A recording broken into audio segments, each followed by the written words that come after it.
Grandes civilizações.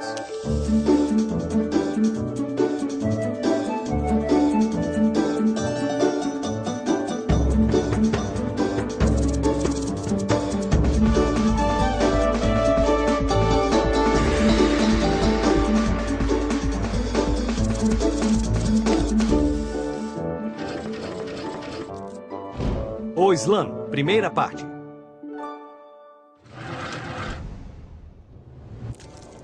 Imagine um deserto. Um enorme deserto, com dunas que se estendem até o horizonte, como as ondas de um oceano gigantesco, mas um oceano de areia. Esse é o deserto árabe. Mas não é de areia em todos os lugares. Aqui e ali você pode encontrar algumas fontes naturais de água chamadas oásis, e as primeiras tribos árabes que se estabeleceram em torno deles. Espalhados por todo o deserto e muito longe uns dos outros, esses povos, que eram pastores e comerciantes, muitas vezes não se davam muito bem.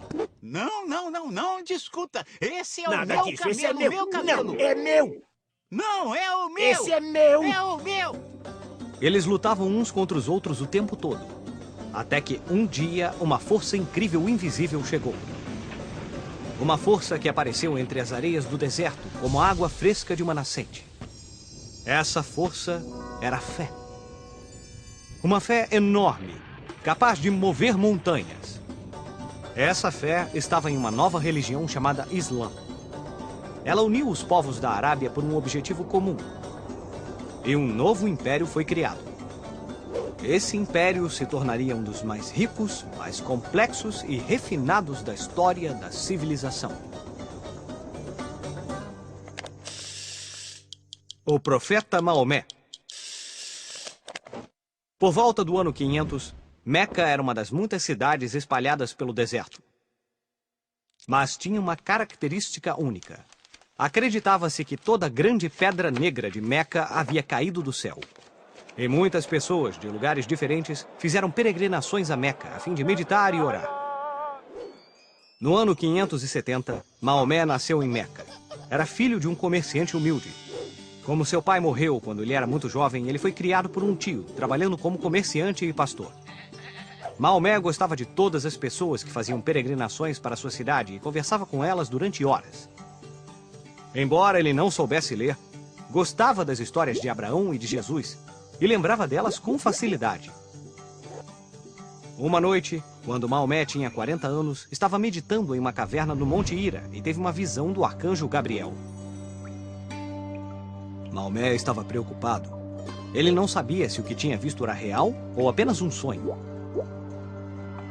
Depois de algum tempo, o arcanjo apareceu novamente e disse: Não há Deus sem Alá, e Maomé é o seu profeta. O arcanjo então passou a ele 6.232 versos sagrados e deu-lhe a responsabilidade de difundi-los e garantir que estas novas leis fossem seguidas em todo o mundo. Ao fazer isso, Maomé iria salvar a humanidade do inferno. Foi assim que se tornou o profeta de Alá, o único Deus e Criador de todas as coisas. E foi assim, como os judeus e os cristãos, que os árabes também começaram a acreditar em um único Deus. Maomé ensinou a grandeza de Deus e rejeitou a adoração de ídolos de pedra. Muitos começaram a seguir seus ensinamentos. Enquanto crescia o número de pessoas que vinham visitá-lo, menos pessoas faziam oferendas ao famoso santuário da Pedra Negra. E os líderes locais não gostaram nada disso. Maomé e seus seguidores foram ameaçados e perseguidos. E no ano 622, Maomé teve de fugir para a cidade de Medina, onde se escondeu por muitos anos. Essa migração é chamada de Hégira e é considerada pelo Islã como o ano zero, o ano a partir do qual o calendário islâmico começaria. Assim como o nascimento de Cristo para o calendário cristão, ou o dia em que os judeus foram libertados do Egito para o calendário judaico. O poder da fé. Islã significa submissão à vontade de Deus. E todos aqueles que começaram a seguir os ensinamentos de Maomé foram chamados de muçulmanos, que significa crentes. O Islã é baseado no Alcorão, livro sagrado que contém os ensinamentos que o arcanjo Gabriel ditou a Maomé.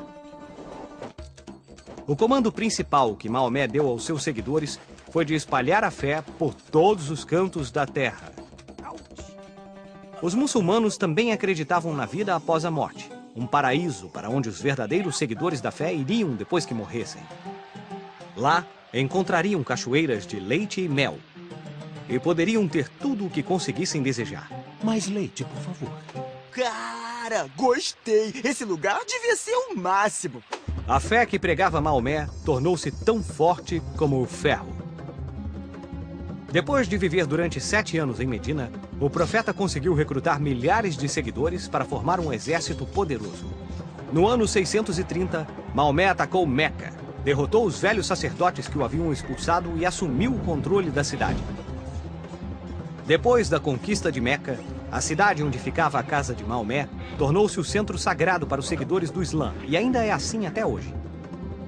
Após a morte do profeta Maomé no ano 632, a religião islâmica serviria como a força motriz para unir todas as cidades e vilas na Península Arábica. Os muçulmanos, em seguida, partiram para conquistar um território enorme, formando um império que, em menos de uma centena de anos, ia da Espanha até a Índia.